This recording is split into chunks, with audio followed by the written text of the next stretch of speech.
Good morning, folks. We'll get started here in just a second, okay? Let me turn the video on here. All righty. All right, hopefully everybody's having a good Saturday. So let's go ahead and get started in just a second. I'm going to try something new today because of popular demand. Actually, is more than demand. People have said, listen, Doc, you got to make it shorter. So I'm going to make it short today. I'm going to talk about one topic and one topic only. So I'm going to try to keep this session down to not an hour, but even shorter than that, okay?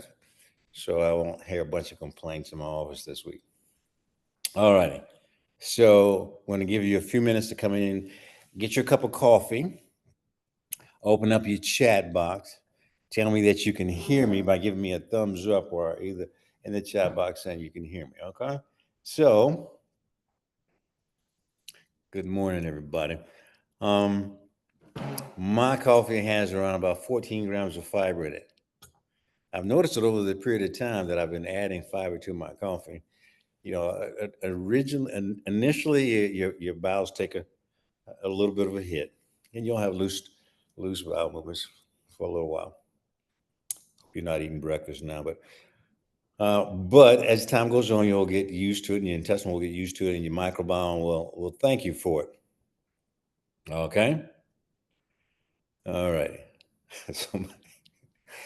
Somebody says they like it when I go longer than an hour. Well, I wish you tell everybody else in my office that, because they told me just to try it, doctor, and I'm going to try it today. So if we need to go a little bit longer next week, we will. But today I'm going to concentrate on one thing. And that one thing is going to be, I'm going to tell you what to eat. That's what people have been telling me to do all this time. Hey, doc, just tell us what to eat. Save all the science for somebody else later on. Just tell us what to eat. So I'm gonna do that, but I'm not just gonna tell you what to eat. I've got to tell you why. Because just giving you a set of instructions and say eat this every single day, I'm going to marry that to the science. I have to. Otherwise, what's the whole point? All right. So I have to tell you why it is that I want you to eat what I want you to eat. All right. And the second part of this, I'm going to tell you what to stay away from. And I'm going to tell you why. All right. So we're going to get into a little bit of a mixture of do this and let's see what happens over the next month, 30 days, because I'm going to give you a regimen. I'm going to give you a shopping list. I'm going to give you the foods to eat 2 meals a day. And if you're here and you've had surgery, you'll get something out of it because you can only eat 2 meals a day, or at least that's what I want you to do. And for those of you who are not having surgery, this is a technique that's been proven and it works primarily because I want to have you eat 2 meals a day as well. And I want you to tell me next week, okay, fine, between those meals, did you get hungry? And my premise is that you're not going to be hungry in between those 2 meals. Okay. So we're going to go around about 14, 16, up to 18 hours of autophagy or fasting, where you're not going to eat anything. You're just going to drink water and coffee. And so after that, we're going to have a narrow feeding window. Okay. All right. About a 6 to 8 hour feeding window. That's when you're going to eat. Okay. So let me give you just a few more minutes to let everybody else in, and then we'll go ahead and get started with the slides. I have to put on my glasses when I say that. All right. I am going to, let's see. All right. So I'm going to be answering questions that come up in the chat box as well. Tell me whether this format is good. Tell me what you learned today and all that towards the end, and we'll go from there. Somebody asked the question. I don't want surgery. Okay, very good. I'm not going to force it on you. But I need to lose weight. Do you do the GLP-1 shots? We do. But my goal is to teach you about those shots and to teach you, okay, fine, how we can avoid those shots, because you got GLP-1 that you don't have to pay for. And that's what we're going to talk about today. Gratefully, we're going to talk about how you activate your own GLP-1. Do I do the GLP-1 shots Sure, but for I do it in a protocol fashion. I'll basically give you a shot just to kind of get yours boosted along a little bit. So I'm giving you a micro dose, but then I'm going to teach you how to get your own GLP-1 activated, which is the structure of today's talk. Okay, let me see if I can figure out. You all know that I'm not technologically inclined, so I'm going to show you some of my slides here. Just a few. See if I can go to the PowerPoint presentation. That's not the one. Let's go to this one. Okay. All right. So protein, fiber, and healthy fats are PFF. Sort of like sounds like BFF, doesn't it? But this is going to be PFF. Protein, fats, and fiber. And in that order, that's the way I want you to take it in. Okay. So I'm going to show you why. So now what do we eat? So this is the title of today's talk, and it's going to only last for a few minutes. And so most of the rest of the session will be questions that you ask me and things of that nature. And then I'm going to give you, if you put your name and your email address, I'm going to send you the shopping list, the stuff that I want you to buy tomorrow for the week. And then I'm going to show you what 2 meals to eat for this week. Now, I know some of you will do it and some of you won't. Some of you will cheat, and that's okay. This is sort of a trial and error kind of a period where we're going to see what works and see what doesn't work. Okay. But if you can follow this regimen quite strictly when I send it to you. Okay. I'm going to give you a shopping list of things you can go out and buy. I don't know how much this cost, but I think it was around about $100. It's a lot, right? Well, it's going to last you for a week. All right. So, what do we eat for now? All right. So, the questions that I have for you today are the same questions or similar questions that I had for you last week. For those of you who were here, you know the answers. For those of you who are not here, this is something new to you. This is how we start our regimen off. What I want you to do is answer these questions. And these questions are basically, what is GLP-1? Okay. First of all, if we're going to get a GLP-1 shot, let's figure out what it is. It's glucagon-like polypeptide 1. This is an open book test. I'm going to tell you the answers. So don't stress your brain about it. But if you already know the answers, I want you to kind of participate along with me. What is GLP-1? Glucagon-like polypeptide 1, right? Second question, which is the most important one. What does it do? What are the two main functions that GLP-1 do? Now, if you know the answer, go ahead and quickly put it into the chat box, because that method actually reinforces you as well as me and as well as everybody else on this webinar. What does it do? Why are we asking for it? Why do we want it? Okay. It has two basic distinct functions that are important to not only our loss of fat on our body from our bodies, but also our health. GLP-1, obviously, you've heard a lot about it in the news. The pharmaceutical companies make sure you know all the advantages of GLP-1, how it helps liver disease, right? How it helps brain function, how it helps heart disease, kidney disease, right? So they're touting all the things that it does in the form of this shot. Okay, fair enough.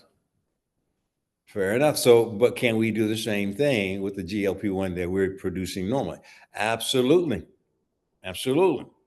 GLP-1 is an important polypeptide. It's an important amino acid. Basically, it's basically the thing that actually tells us to do a lot of things in our regulatory cycle of our bodies. We'll talk about that. Then, if I'm not going to give you a shot, and like I just said, I will give you a shot, but it comes with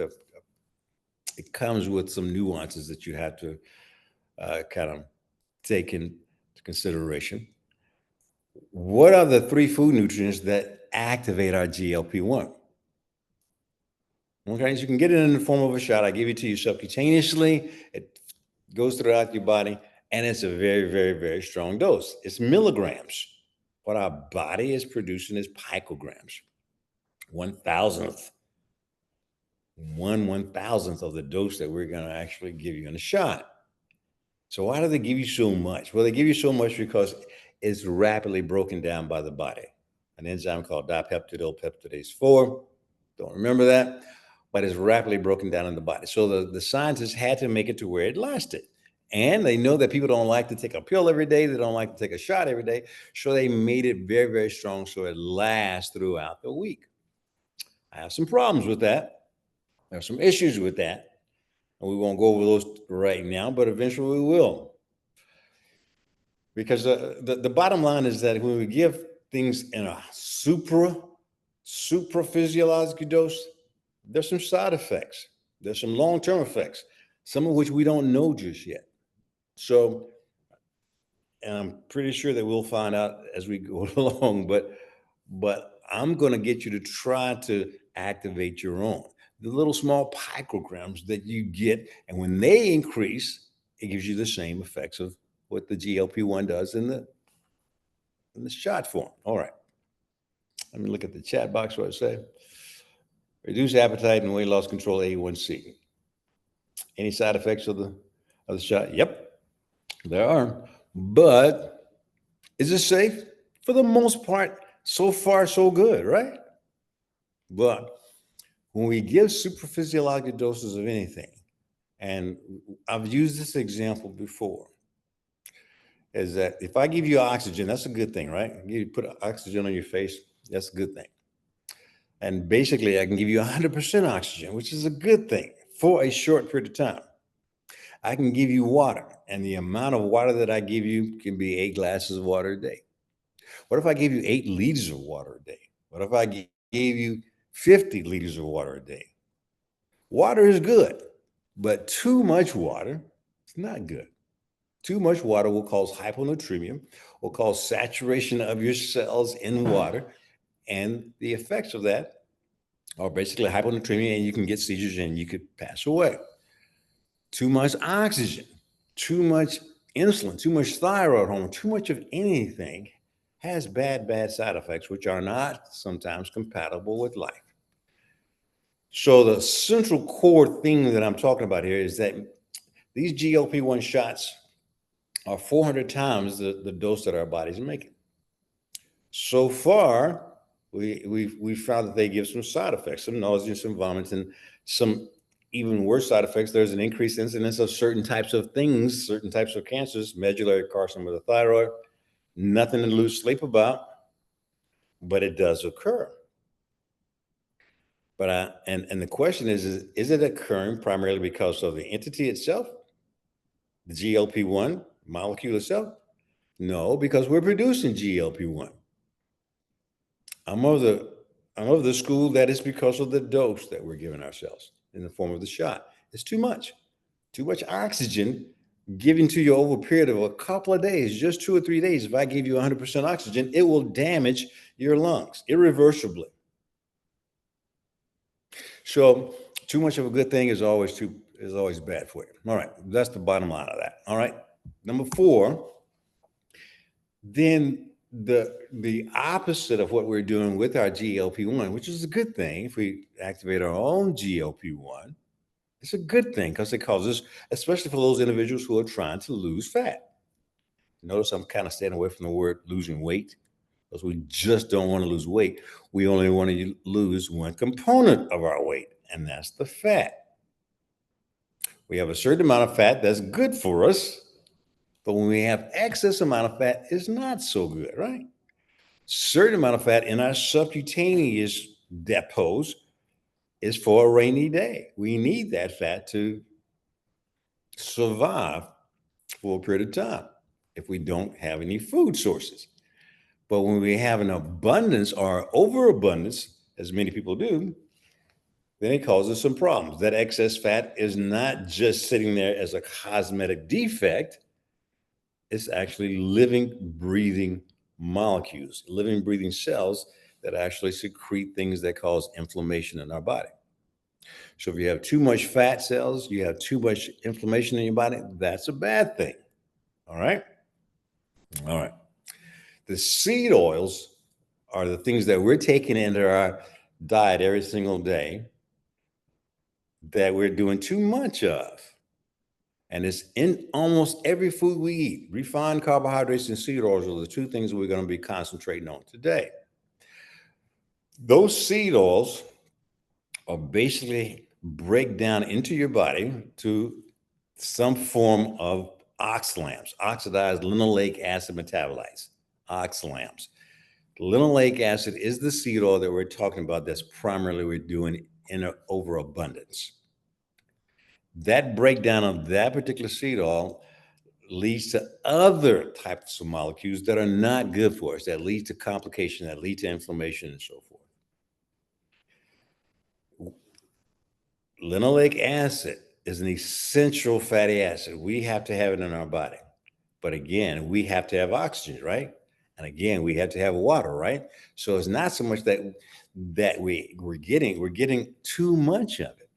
We're supposed to take in every single day about 2 to 10 grams of linoleic acid, foods that contain linoleic acid. All right.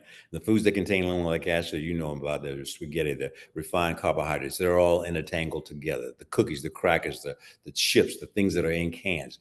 Look on the side of the box or the bottle or the can and look at the ingredients. Most small ingredients, if you see soybean oil, cottonseed oil, canola oil, those are what I'm talking about. Those are the things that are called seed oils. And I won't get into the history of it because I've done that before. And I will eventually get back to it when I give an hour-long talk or hour and a half long talk. But today it's going to be abbreviated. So these seed oils break down into 3 components. Don't remember these terms, but the main component is 4-hydroxynonanols, and then 9 and 13-hydroxyoctadecanoic acid. Those things are crucial for the cause inflammation. And why do we want inflammation in our body? Because that's how our body heals. Our body heals through inflammation. So every single day we need some healing of our body. We do. And that's just the natural course of our day-to-day lives. We have inflammation in our body, a small amount that helps us survive. But just like the water, just like the oxygen, just like the insulin, just like the thyroid hormone, if you give your body too much of that linoleic acid, it causes too much inflammation. Too much inflammation is where we are today. We're getting diseases because we have too much inflammation in our bodies. So a little bit of inflammation, good. A lot of inflammation, bad. Period. All right. So those byproducts are what we're producing every single day, and we're basically making too much of it. 2 to 10 grams of what we're supposed to take in as far as seed oils every single day.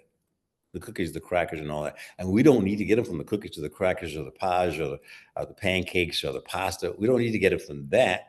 We get it normally from the other foods that we eat as well. The good foods that we eat have a certain amount of linoleic acid in it because we're supposed to take that stuff in. We're supposed to.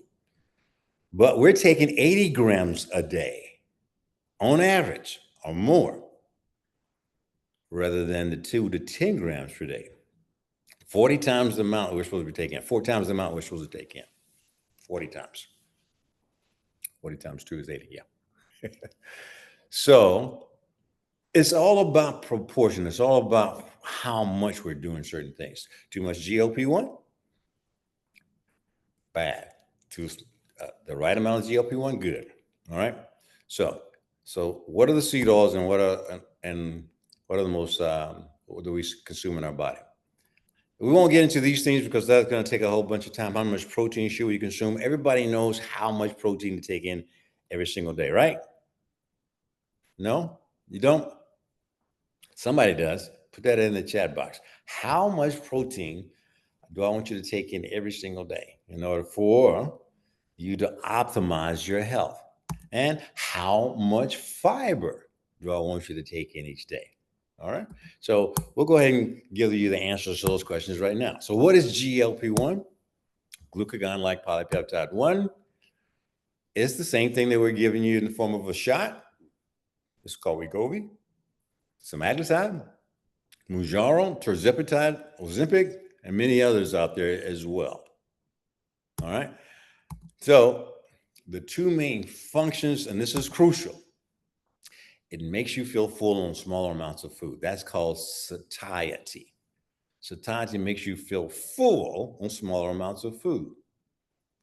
All right. And number two, it blunts our reward system for certain types of foods. In other words, we think that we got to have that cookies, the crackers, or the pasta. We've got to have that. I love me some pizza. I love me some pasta. I'm quoting what a patient told me. Doctor, I love pasta. I can't go a day without bread. I can't go without a baked potato. I gotta have macaroni and cheese. I gotta have rice. Those are things that people commonly say to me. Those things contain seed oils and refined carbohydrates. They're hard to separate out because they're all kind of mixed in there. But those things give us pleasure. Those things are basically things that stimulate our dopamine. The mesolimbic system is a portion of our brain that secretes dopamine. So when we eat that warm bread, we get, boy, that hit the spot and that was great. That's dopamine being released. All right. Well, when you eat that and you get the dopamine release, you eat more. You eat more. You eat more, and so you're taking in more of the 4-hydroxynonenols, the 9 and the 13-hydroxyoctadecadenoic acid. Those things, and that's how we get up to 80 grams per day when we're only supposed to have 2 to 10 grams per day. So you kind of follow where I'm going with that. We're taking in too much. And one of the reasons we're taking in too much is because we get pleasure out of it. What does GLP-1 do? What does GLP-1 do? It blocks that pleasure sensation. Okay. So the two main functions that I want you to take away from this is basically it makes us feel full on smaller amounts of food and it blocks the pleasure. The point of doing that is that when you eat less, you satisfy our criteria for losing fat. How do we lose the fat? We got to take away the pleasure, and we got to take in less amount of what it is that we're enjoying. And that goes into the calories in versus the calories out thing. So in order to lose fat, we've got to produce a calorie deficit. If you need 2,000, 3,000 calories in a day to get by for the day, your body says, okay, I have to survive today. I need 2,000 calories to survive today, or I need 3,000 calories to survive today. And you got to tell yourself, if you're on a diet, well, I'm not going to take in 3,000 calories a day. I'm going to only take in 1,000 calories. So your body says, no, I need 3,000 calories. You say, no, body, I'm just only going to give you 1,000. You know who's going to win that argument? Your body needs that 3,000 calories for your total daily energy expenditure. Your basal metabolic rate, along with what you do during the day, is called your total daily energy expenditure. How many calories your body needs in order to survive, in order for you to get out of bed, in order for your heart to pump, in order for your brain to function, in order for your kidneys to function. In order for you to walk and do your zone 2 exercises, you need what's called the total daily energy expenditure. You need the 3,000 calories. But you're going to fight that. You're going to say, I'm going to only give you 1,000 calories. Your body's going to win because your body is then going to say, I'm going to find that extra 2,000 calories. And that's what we wanted to do, right? Because we have 400,000 calories stored in our fat cells. Most of us here have an overabundance of storage of fat cells that we've never tapped into. It's our bank. It's there for a rainy day. The only problem is that it never rains. We never tap into it. So this is how we tap into it. GLP-1 allows us to tap into it because the GLP-1 says you're going to feel full on a smaller amount. You're going to eat half of a boiled egg, and all of a sudden your fullness meter is going to say, that was good. I'm through. But that's only a few calories.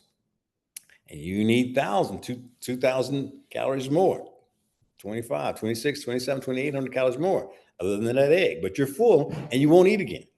So your body then says, okay, I'm going to win this argument. I'm going to get the excess calories just so it goes to your fat stores and it takes it out of your fat stores, which is what we want. That's the whole point. We want to tap into our fat stores. And so activation of our GLP-1 or theoretically taking the GLP-1 shot is a good thing. So GLP-1 is a good thing, all right? All right. So in order to activate our own, it's no secret that it's the GLP-1 cells, the GLP-1 product is produced by certain cells in our intestinal tract. They're called the L cells, the letter L. Those cells are where GLP-1 comes from.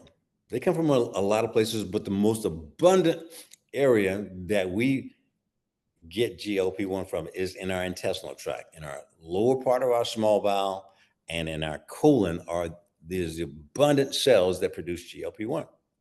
But they're sitting there waiting to be activated. You have to activate them in order for them to produce what they produce. They produce GLP-1. And we activate them with nutrients that we take in. That's the way the body works. You activate it with certain types of nutrients. What are those nutrients? In the chat box? The title of this whole session is Protein, Fiber, and Healthy Fats. So that's the answer. We've got to take in protein first, fiber second. Doesn't really matter. You're going to take it in all as a food group. Protein, fiber, and healthy fats. Okay? All right. Let's see what else I got here. Protein activates the GLP-1 cells, the L cells in the small bowel. So your intestinal tract, and I'll show you a picture in just a second, goes from your esophagus to your stomach to your small bowel. You don't have any L cells in your esophagus. You don't have any L cells for the most part in your stomach. They begin to become populated in your small bowel. And as you go further down the intestinal tract, foot by foot, you have many feet of small bowel, many feet of colon. The further you go down, the more gold you're going to find, the more GLP-1 you're going to find. And if you activate as you go down the intestinal tract, you'll keep your GLP-1 levels elevated, all right? So the core function is basically to keep our GLP-1 elevated. Starting in the small bowel, the GLP-1 cells in the small bowel are stimulated by protein. So we want to take our protein first, right? Our eggs first, right? We want to take our meat first. We want to take our plant with high levels of protein first to get the GLP-1 started. All right. Then the second area of activation, and there's a reason for this, secondary and tertiary areas of activation, are in the lower part of the small bowel and in the colon. All right. So what activates those? Well, fiber. And I'll show you how. And then in the colon, the last part of our small bowel empties into our colon. And then we have the greatest concentration of L cells in our colon. So we've got to get something into our colon to activate those L cells there. What are the things that activate the L cells there? Fat, healthy fats. Not a bunch of saturated fat, not of fried foods, but healthy fats, olive oil, things of that nature. Things that actually we're going to tout as healthy, the monounsaturated fats. Okay. All right. So we talked about how much protein we should consume a day. People put it in the chat box and they said the right thing, 30 grams of protein a day. That's a little low. So you're thinking about fiber. So we should take in about 30 grams of fiber a day. The protein that we're supposed to take in is when we're doing everything right along this program, I'm going to want you to take in 0.75 to 1 gram of fiber per pound of ideal body weight. Not per pound of what you're weighing right now, unless you're at your ideal body weight. So if your ideal body, if you're weighing 350, 400 pounds and your ideal body weight is 150 pounds, you should be taking in 150 grams of protein every single day. A lot, right? Not really. Not really. Your protein has a lot of places to go other than your hair, your nails, your muscle, your skin. that's the stuff that we see. So we think, okay, I want good hair, I want good nails, I want good skin, so I need to take in that protein. Well, the reason you're taking in a gram per pound is nowhere near for your hair, your nails, and your muscle. It's for your other systems. You have 8 other systems, including the system in your brain that makes your acetylcholine. You got the systems in your neurological system. You got the systems in your gastrointestinal tract. All these systems require protein for survival.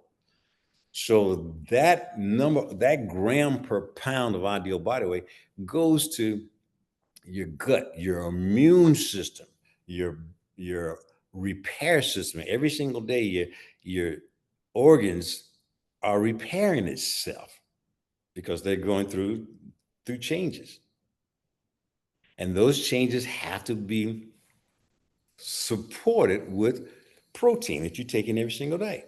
All right. So all of these other systems have to be supported with protein. So that gram per pound is supporting those other systems.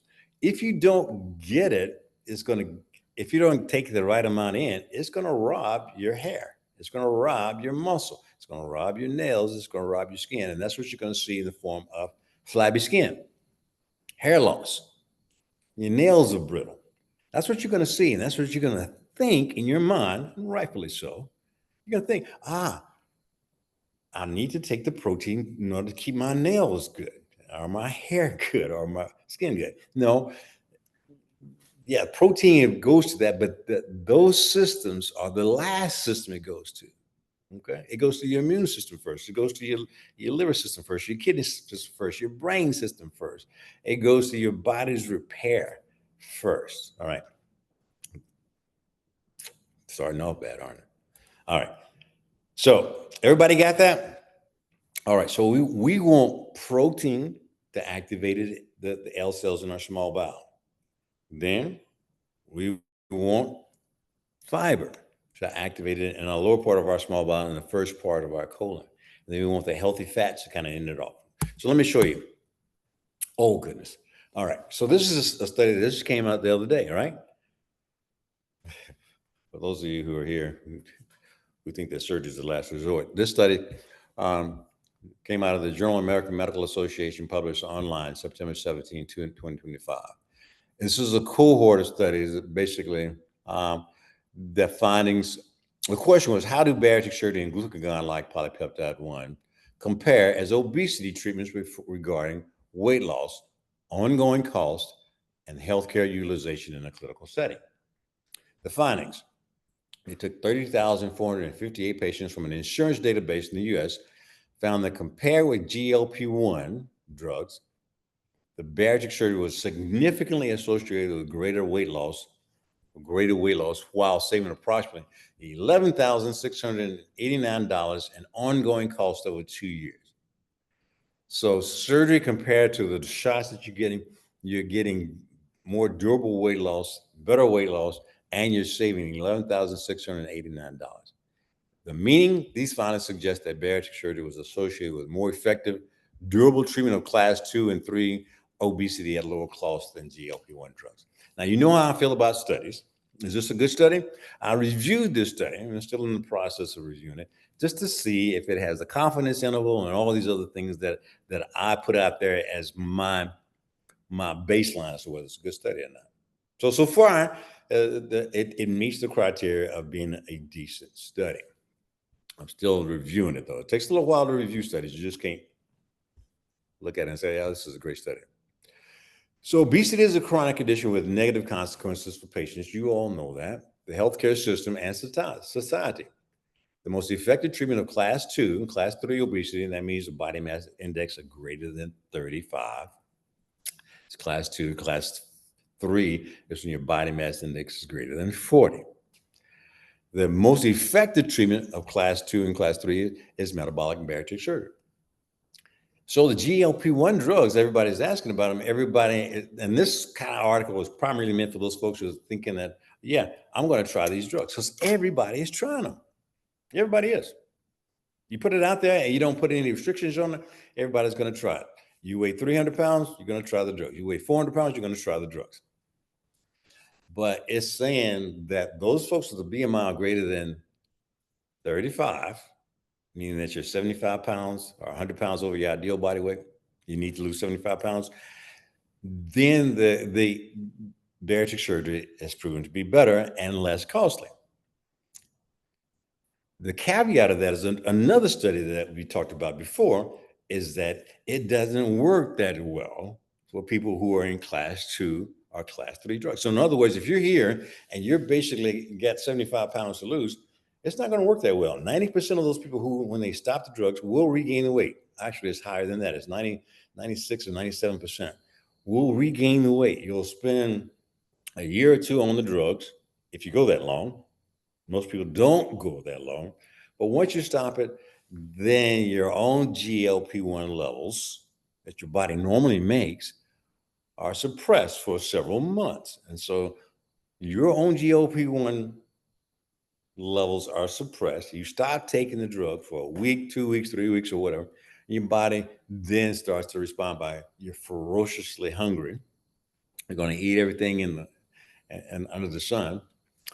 And basically, you're going to regain the weight. So the previous study that I'm talking about showed that 90-something% of people regain their weight, and many of those people regain more than they started with in the first place, which is even worse. All right. Let me finish this. So the most effective treatment of class 2 and class 3 obesity, BMIs are greater than 35, is metabolic bariatric surgery, which is usually considered a last resort. Most people in this country and all across the country can consider surgery, oh, that's my last resort. And the dialogue behind that is because, oh, surgery is radical. Surgery is dangerous.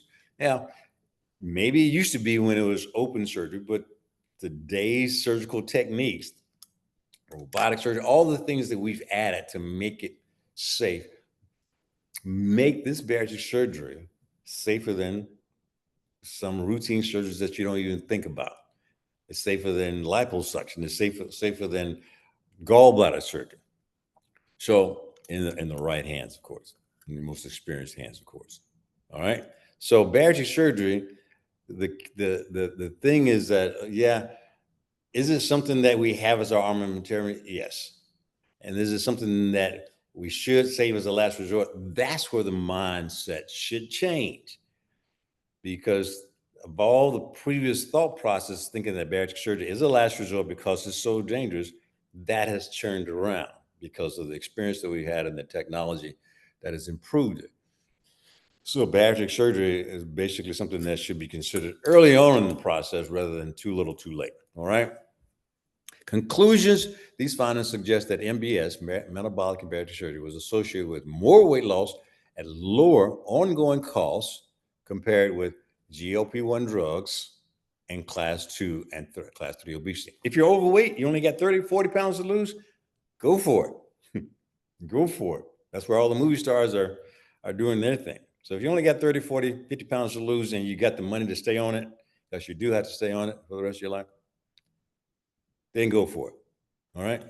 But even those folks, if they're 30 pounds to lose, those folks, a significant number of those folks, but not as high as 90%.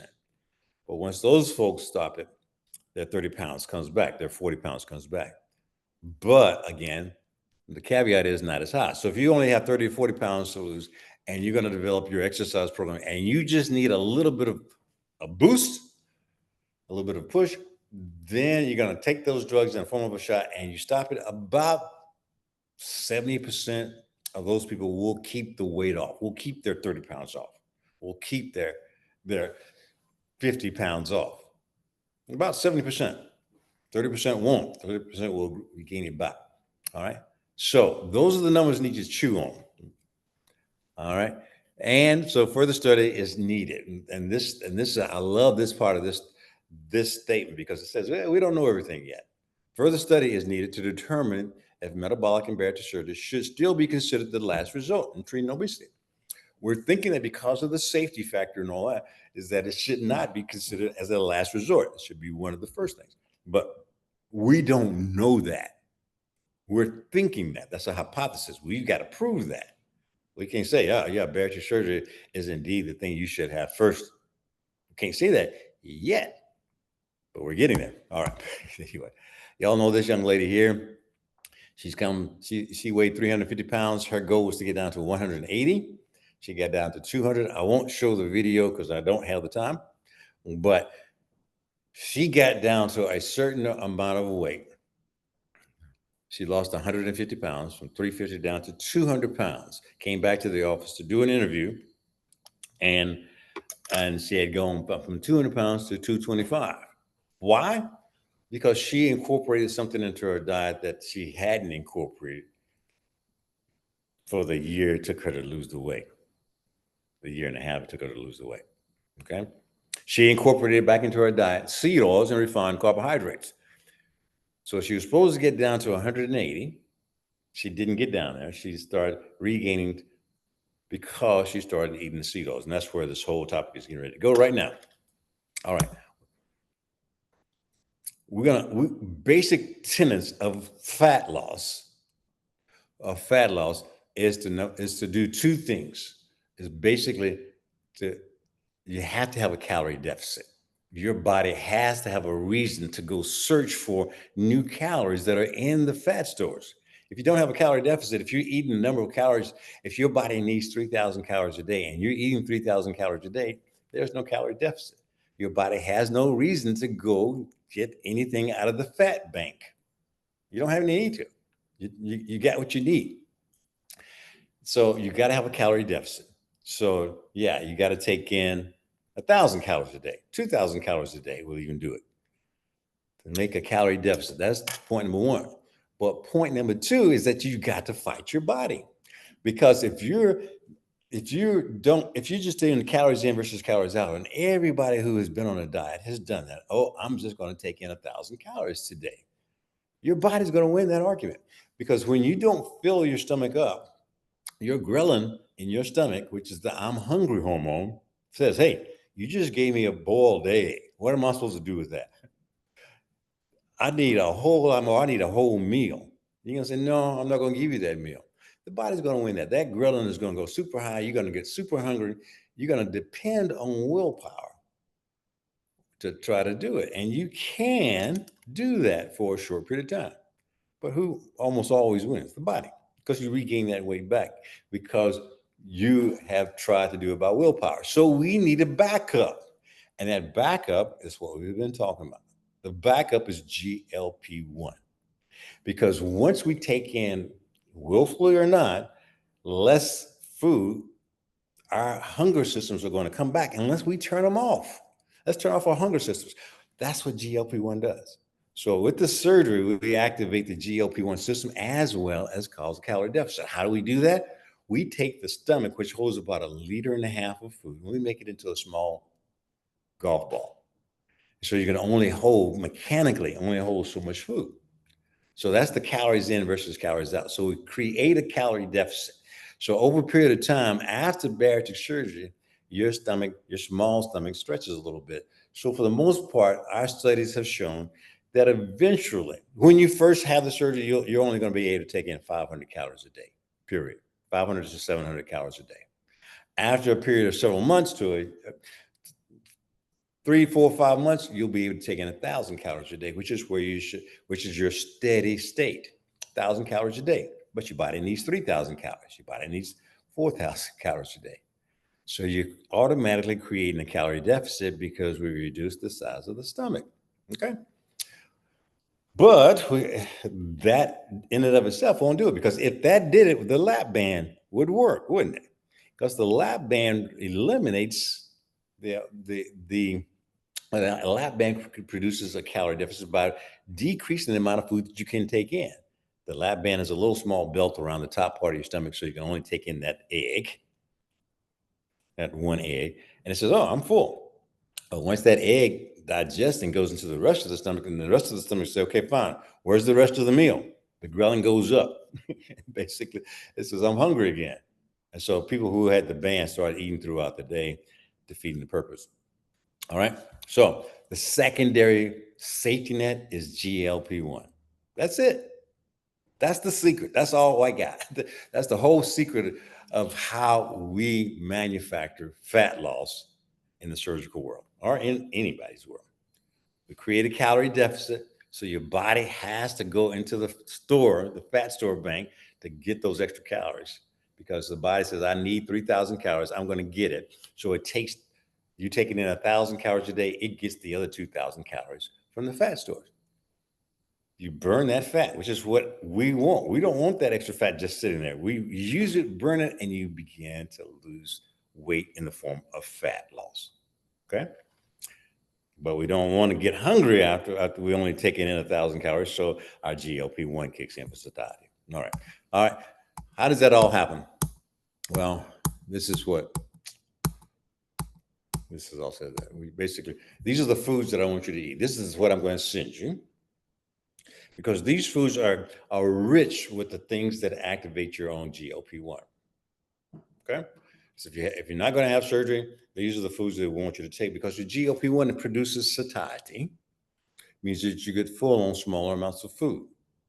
And your GLP-1 basically decreases your desire, your dopamine response to have certain types of foods.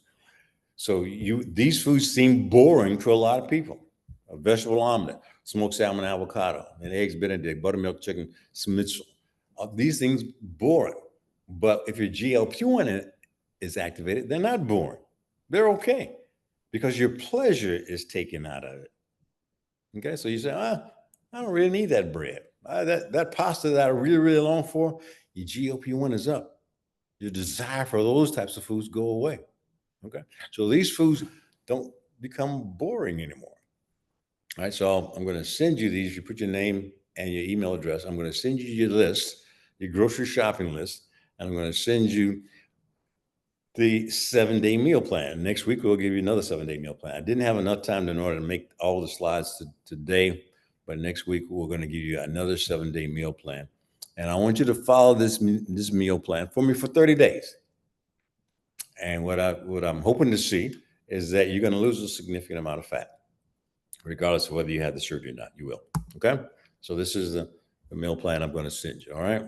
And these foods may be boring to you, but they're not to me. I'm going to have at noontime, I'm going to have my 3 boiled eggs and my avocado and my coffee with fiber in it. I'm going to show you all that stuff.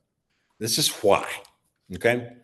So your GLP-1, if you eat the protein first, this is the blue part, and then the fat second, and then the fiber, all in a meal, you can see from 10 a.m. when you get started eating to 6 p.m., your GLP-1 level stays elevated. All right. So after a period of time, the GLP-1 levels continue to go down because of this dipeptidopeptidase 4, which destroys it over a period of time.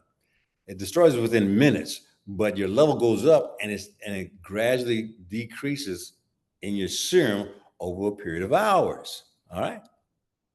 That's important to understand because the dipeptidopeptidase 4 takes it out in about 2 to 4 minutes, but it stops the secretion of it, but it's already up there. And so it takes time in order for all that GLP-1 levels to go down.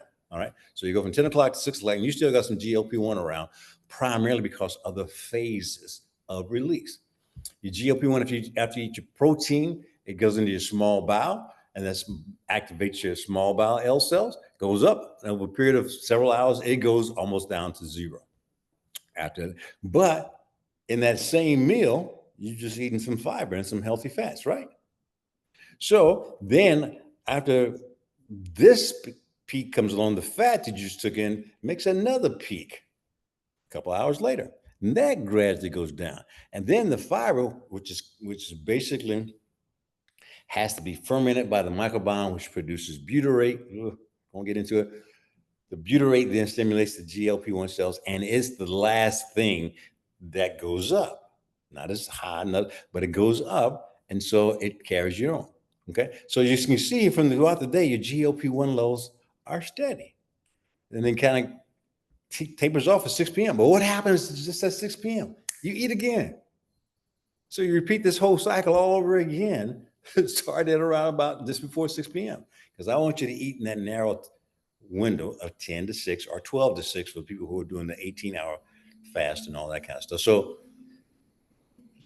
there's a method to this madness. And basically, it's basically a good method. Protein, fiber, and healthy fats are the things that are going to keep our GLP-1 levels, which are going to do those two things. It's going to decrease our desire to have unhealthy foods, decrease our dopamine response, right?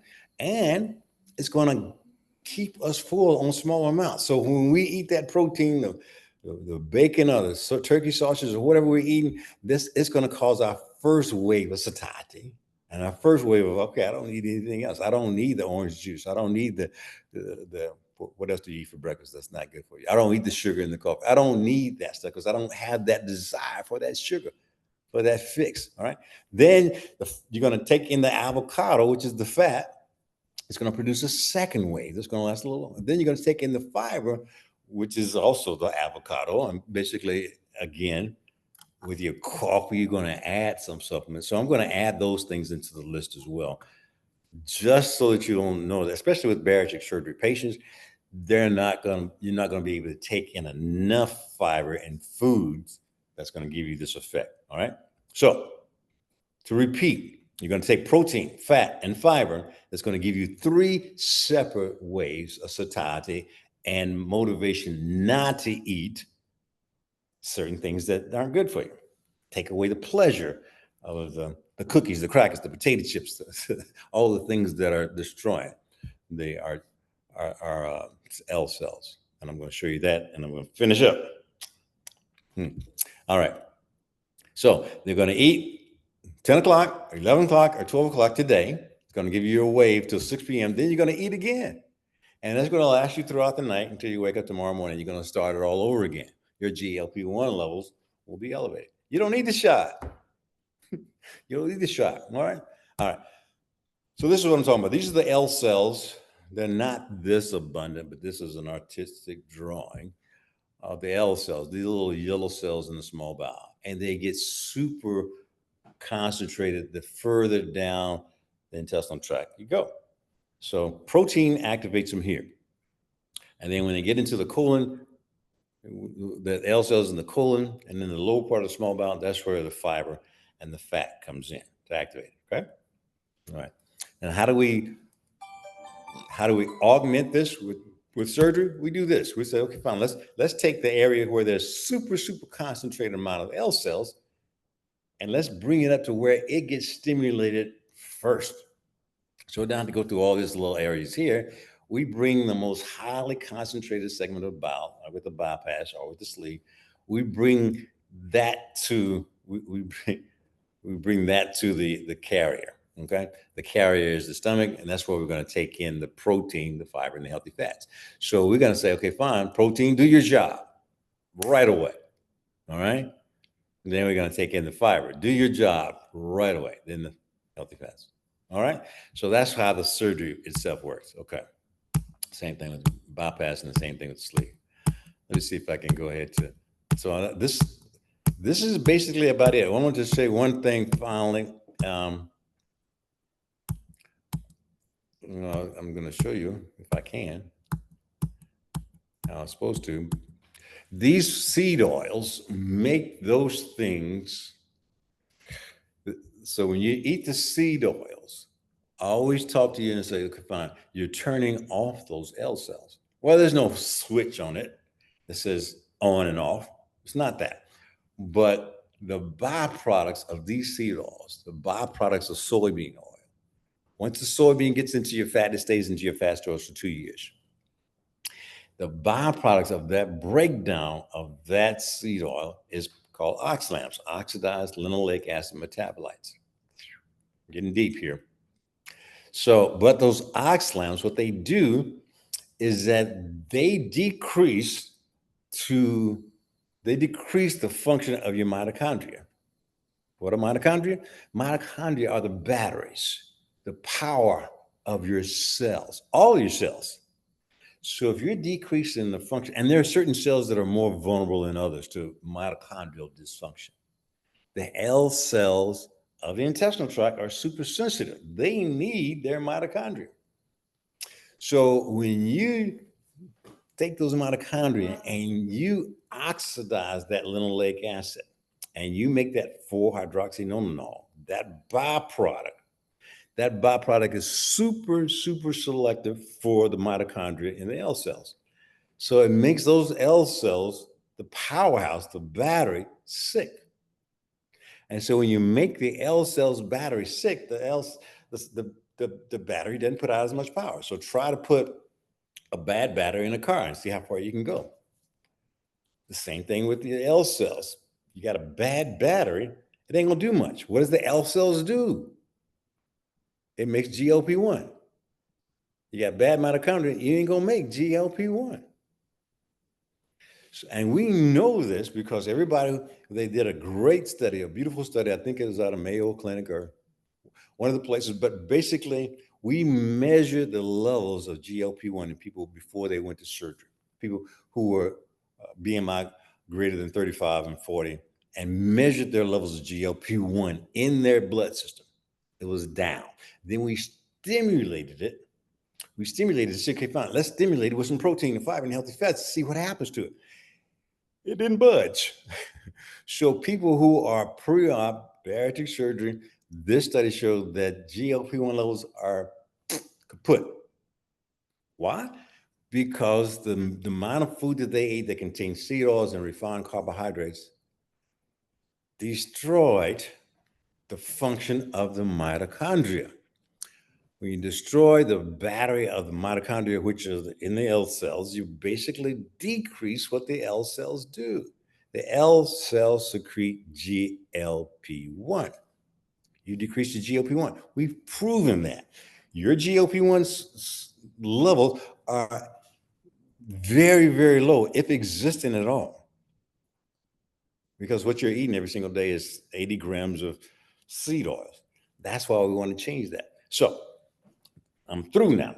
So the things that I showed you is basically, yes, can we turn it on? Yes, we want to turn it on with protein, fats, and healthy fiber. Protein, healthy fats, and fiber. Your PFF. You don't want it as your BFF. You want it as your PFF activator, okay? You do that every single day with the list of foods that I'm going to send you. You activate your GLP-1 cells and you turn them back on. So if you're morbidly obese, your levels are low. But can we reactivate them? Absolutely, we can. It's going to take a while. Don't get too excited if we don't lose the fat within this next week. That's what I'm telling you to do. But the goal is being persistent at it.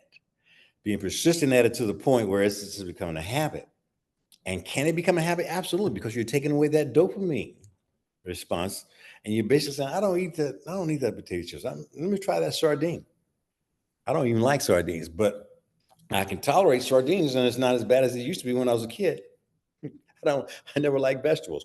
I do now because I see the benefit of vegetables, and my body kind of craves them because they have the fiber in it. My microbiome sort of crazy. So you'll begin to realize over a period of time that your body is adapting to this new lifestyle. Your body is actually becoming dependent upon the healthier foods because that's what it needs. Your microbiome is saying, yeah, I need that fiber so I can make the butyrate, so I can secrete the GLP-1. So we want to take in the protein and the fiber and the healthy fats. We want to take that in. But at the same time, most critically, is that we want to stop turning it off. We want to stop destroying the mechanism that keeps that GLP-1 going. Because if indeed you've taken seed oils and you continue to take seed oils and refined carbohydrates, that level that I showed you before of that wave is not going to materialize. And we've already shown that.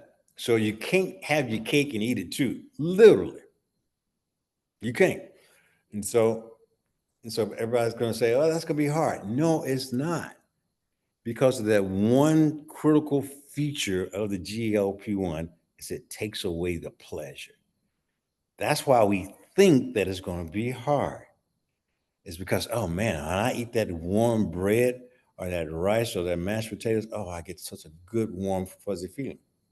You're not going to get that anymore. If you can begin to activate your GLP-1 the way you're supposed to with the protein, the fiber, and healthy fats, that feeling is not going to be something you're dependent upon anymore. So that addiction is going to go away. And it's just like any other addiction. We've got to wean ourselves off of it. And as we begin to wean ourselves off of it, our GLP-1 levels of our own L cells become to come back. You start feeding it with fiber, your microbiome says, okay, I'm getting a new attitude here. I'm getting some new things to work with here, and it's going to produce your own GLP-1. So can you turn it on back again? Yes. Not anytime soon. Like I said, the seed oils in your body last for 2 years.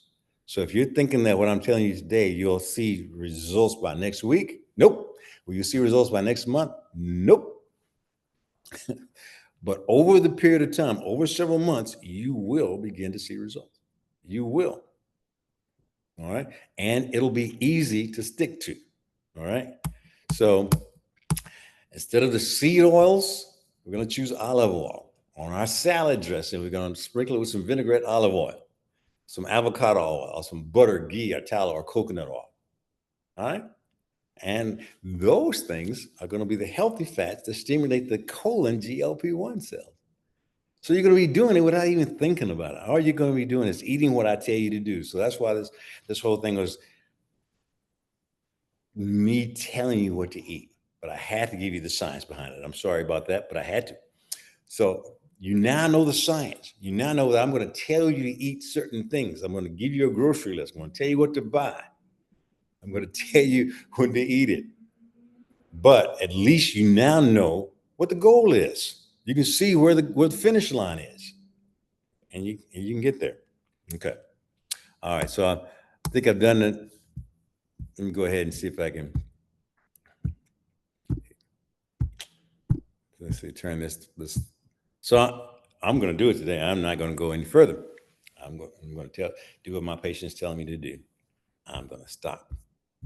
All right. So, are there any questions that I can answer here? But these are the foods that the list that I'm going to show you. This is not complete. The 10-day metabolic plan is going to be a 7-day. I'm going to send you the ingredients and I'm going to send you what to do with this. Put your name and your email address, and I'll send it to you. But this is the key right here. This right here is the key as far as your levels of GLP-1 coming back. Now, like I said, your BMI 35 or 40, like the study showed, your levels are markedly suppressed. All right. Is this going to happen overnight? No, it's not. But consistency is the key. You continue to do this, and we've shown that your GLP-1 levels come back. Because after the surgery, your GLP-1 levels come back. You've had years and years and years eating seed oils. We do the surgery. All of a sudden, we measure your GLP-1 levels post-op, 30 days post-op. They're right back where they should be. Okay. Well, I say 30 days. That may be optimistic. Maybe 3 months. Okay. So when you're losing weight after surgery, are you losing only fat? No, you're losing some muscle mass, but you're not losing as much muscle mass as you are with just the GLP-1 shots.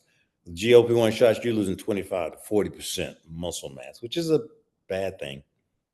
But with the surgery, you're gonna lose 5-10% muscle mass.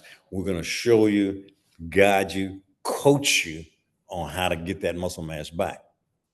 The difference between the surgery stimulation and the GLP-1 shots is that not only do those GLP-1 shots are their super physiologic doses, not only do they take away the desire or the pleasure of eating food, they take away a lot of other pleasures. One of the main pleasures that they take away is the pleasure of exercising. You no longer get a thrill out of exercise. My wife gets a thrill out of exercise. She runs, and she basically, that level of dopamine is tremendous in her body. That GLP-1, that super physiologic dose of GLP-1 has been shown to take that pleasure of exercise away. So you'll lose weight, which is your enemy. Your bathroom scale is your enemy. You'll lose weight, but it'll be muscle mass. 40% muscle mass is way, way, way, way too much. And when you do that, you say, okay, fine, I'll just go ahead and do my resistance training and I'll keep my muscle mass up. No, you won't. No, you won't. Maybe the people who need to lose 30, 40, 50 pounds, maybe they will. But the studies don't corroborate with people who have a body mass index grade 2 or grade 3 obesity. Okay. All right. So I've gotten a bunch of emails here. Great. I will go ahead and take that into consideration. If you want us to send you this list and the shopping list, because I want people to kind of give me an idea as to how they're coming along. But I'm full disclosure here.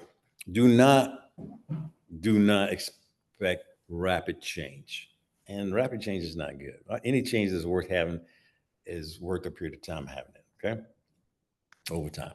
All right. Let's see here. And I'm going to, the next week, we're going to have a different set of foods, a different shopping list, because we're going to keep it real. We're going to keep it variety. There are only so many good foods out there, but they're basically whole foods, is what we're basically saying. Okay. All righty. Let's see here. Uh, this show. I'm going to see if I can come here and zoom. All right, ladies and gentlemen, I'm going to look in this thing and see if there are any other questions. I'm going to stop sharing this slide. You have any questions that I can answer? All right, so we got the amount of, somebody says, is that young lady's video is what made me check y'all out. I saw it on Facebook. Okay. All right. Well, I kept my promise. Did y'all learn anything new today? Somebody says no, they didn't learn anything new. Okay. All right. Tell me, before we leave, just tell me one thing that you learned new, and then we're going to end it for the day. And if you like this particular format where it's short, simple, to the point, that's the way we're going to do it for the next several weeks. Okay. Okay. No seed off. Very good. Yeah, didn't know that protein intake was for the ideal body weight. Yeah, you don't want to take 300 grams. If you're weighing 300 pounds, you don't want to take 300 grams of protein. No, your body wouldn't take it anyway. And people always ask me the question, well, isn't that much protein bad for your kidneys? No, if you have kidney disease first, you don't want to take that much protein in. But for those folks who have good functioning kidneys and kidney disease is not a problem, then the body will take whatever protein it needs, the 1 gram per pound, and everything else it'll excrete. But yes, if you have some sort of kidney problems, if you have hypertension for a long period of time, and basically your kidney function has been affected, do not take in 1 gram per pound of ideal body weight. You need to get that squared away with your physician. Okay, so don't take this as medical advice that I'm giving you, but basically just go ahead and get it clear with your physician. But in general, your kidney function is good. That much protein has been shown not to inadvertently affect your kidney function. It's the opposite of the way around. If you get bad kidney function in the beginning, then that amount of protein will exacerbate the problem, kidney function. Okay. All right. All right. Protein first. That's right. Didn't know the order of eating protein, fiber, and fats. Yeah. So the reason that the fiber is a carrier, it carries the fat to the colon. So that's why it's good to have with every meal. And it also provides foods to the microbiome. So basically, the fats are primarily to get other products to the colon, the bile acids to the colon. But the fiber also performs a secondary function that allows fermentation. Well, fermentation doesn't occur in minutes; it occurs over hours. So that fermentation is for the microbiome to eat the fiber and then to ferment to make butyrate. And then butyrate stimulates the GLP-1. So that comes in the next day. So you have that effect of that GLP-1 levels going on even to the next day because you've eaten that fiber. Okay. Protein is almost immediate. It activates the GLP-1 immediately. Healthy fats can occur within hours, not immediately, but within hours, because it takes those healthy fats time to get down to your colon within hours. But the fiber kind of keeps things steady. All right. So that basically the next day you'll have fermented bacteria that'll ferment the fiber and make butyrate. Butyrate is the stimulus for the GLP-1 release in the colon. Okay. All right. Thank you, ladies and gentlemen. I really appreciate you all being here, and I hope to be able to see you all next week. And in the meantime, go out there and do your zone 2 walking. And that's what I'm getting ready to do now. So I'll get ready for my meal at around about 12 noon. Have a great Saturday. It's a beautiful Saturday to have one and do your exercise. We'll see you all soon. Next time. Bye-bye.